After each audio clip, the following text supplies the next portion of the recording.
Ayam kampung organik semakin diminati oleh peternak Malaysia kerana nilai jual yang tinggi dan permintaan pasar yang stabil. Hari ini, kita belajar kaedah terbaik untuk ternakan ayam kampung secara organik dengan hasil maksimal dan biaya produksi yang efisien. Sistem organik bermula dengan persekitaran yang sesuai untuk ayam kampung. Mereka memerlukan ruang cukup untuk bergerak, mencari makanan semula jadi, dan mendapat cahaya matahari yang memadai. Ini akan meningkatkan kesihatan dan produktiviti ayam secara keseluruhan. Pakan organik untuk ayam kampung harus bervariasi dan berkualiti tinggi. Kombinasi bijirin dengan sayuran dan sumber protein semula jadi akan menghasilkan daging yang lebih berkualiti dan telur yang lebih bergizi. Pastikan semua bahan bebas daripada pestisida dan bahan kimia berbahaya.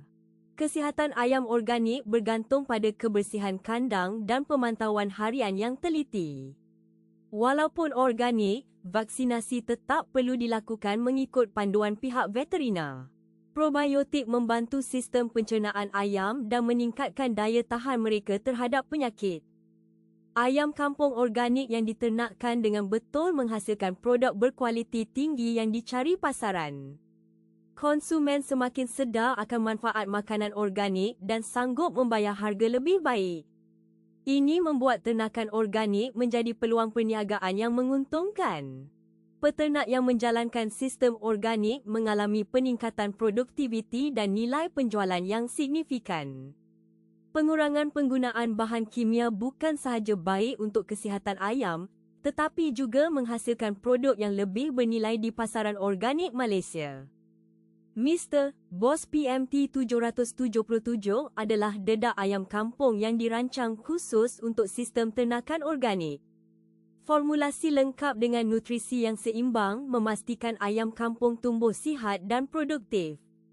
Penggunaan pakan berkualiti ini akan memberikan hasil daging dan telur yang lebih baik untuk pasaran premium. Mulai perjalanan ternakan ayam kampung organik anda hari ini dengan dukungan produk Netwhale.